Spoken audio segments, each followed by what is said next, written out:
Bon, allez, dans la foulée, là j'ai terminé ma vidéo avec des propos qui vous allez dire qui sont incohérents. Donc, je vais vous expliquer ce que c'est que cette histoire de Dr Mason Murphy parce que j'ai cité des noms à la fin de ma vidéo. À la fin de la vidéo, paranoïa sensitive antidépresseur. Donc, le Dr Mason Murphy, c'est un médecin qui était de garde aux urgences psychiatres, hein, vous l'avez deviné, qui était de garde aux urgences de Châlons en Vendée en 2012, parce qu'elle bon, elle a travaillé à Nantes, dans un cabinet libéral à Nantes, mais elle a travaillé au CMP de Châlons, Centre Hospitalier Loire-Vendée-Océan, entre 2012 et 2015. Moi, en l'occurrence, c'est en 2012 que je l'ai rencontrée parce qu'elle était d'astreinte aux urgences. Parce qu'en Vendée, on n'a pas d'urgence psychiatrique comme c'est la campagne. On a, parce que les urgences psy, c'est à Nantes, tout ça, c'est dans les métropoles. C'est aux urgences de l'hôpital et c'est un psy, en fait, de l'hôpital psy qui se déplace aux urgences de l'hôpital. En fait, voilà, qu'ils appellent ça les psys d'astreinte à Chalon. Donc, le docteur Mason Murphy, elle était psy d'astreinte en décembre 2012. J'avais des idées suicidaires à l'époque. J'avais bon, ben, les pensées obsédantes, là, que j'ai toujours, idées suicidaires, idées de persécution et des crises d'anxiété. Et bon, j'avais fait une tentative de suicide qui, bon, ça avait tourné en vomissement. J'avais avalé des médicaments, mais je les avais vomis. Donc, rien de bien méchant, j'étais pas tombé dans le coma ou autre, parce que justement, j'avais revomi. Donc, ce qui s'est passé, c'est que je me suis rendu aux urgences. J'ai expliqué mon problème. Et là, je dis pas qu'elle m'a pas cru, hein. Attention, je dis pas qu'elle m'a pas cru. Sauf que pour les idées suicidaires, persécution, tout ça, là, je dis pas qu'elle m'a traité de menteur. Donc déformez pas mes propos.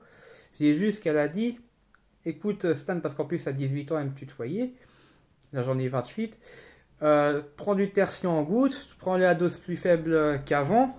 Ça agit justement sur les ruminiscences, sur les pensées suicidaires et les idées obsédantes. Le tertian empêche les angoisses et les idées obsédantes.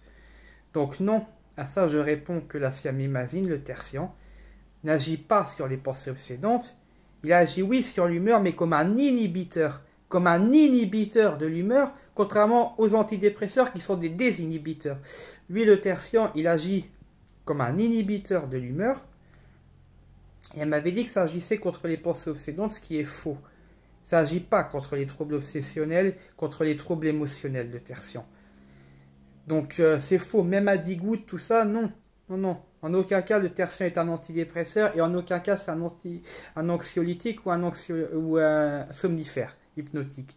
Le tertian, c'est même pas un neuroleptique de fond, c'est un neuroleptique à très court terme, et ça, le labo Sanofi dit lui-même, à très court terme, au maximum 6 semaines. C'est même encore plus court que les benzodiazépines qui en sont 12, parce que le tertian, c'est pas... Bon, il peut agir sur les délires, mais c'est surtout un traitement contre l'impulsivité, tout le côté dépresseur que je vous ai dit, inhibiteur tout à l'heure, qui agit contre l'impulsivité et l'agressivité.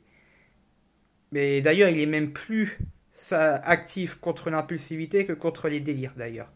Parce qu'en psychiatrie, il y a ce qu'on appelle les traitements de fond, qui sont le Zyprexa, le Risperdal, le Leponex, l'Abilify et le Xeroquel, et le Soliant, pas le Soliant qui est mis aux oubliettes, mais qui en fait partie aussi. Et il y a les antipsychotiques de première génération et les antipsychotiques sédatifs.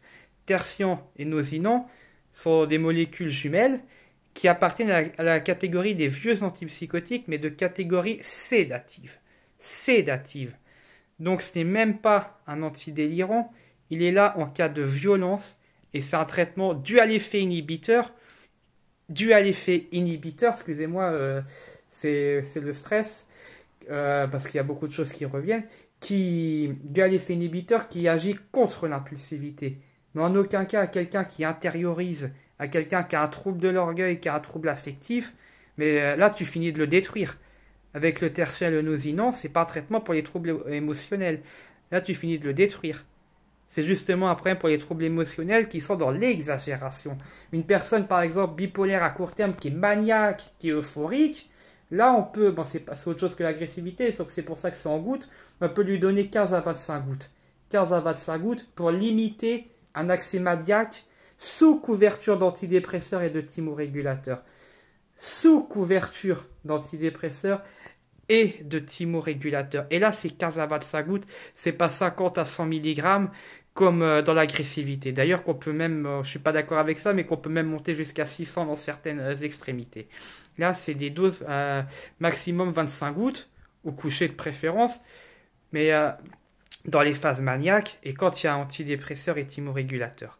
En aucun cas, ce n'est un stabilisateur d'humeur. En aucun cas, le tertian est un antidépresseur. Donc là, je ne suis pas d'accord avec le docteur Mason-Murphy sur cette définition. Voilà. Et après, il y a d'autres médecins qui m'ont sorti le même genre de discours, hein. Il n'y a pas que le docteur Mason-Murphy, mais c'est un exemple qui m'a beaucoup marqué à l'époque. Donc là, non, je suis pas d'accord. Je suis pas d'accord.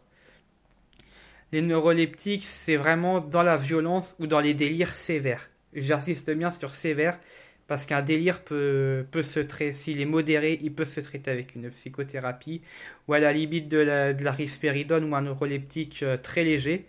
Le Risperdal, en fait, ça serait le neuroleptique le plus léger qui existe à l'heure. Et là, on donne 1 ou 2 mg maximum. On n'en donne même pas 4 comme dans la schizophrénie.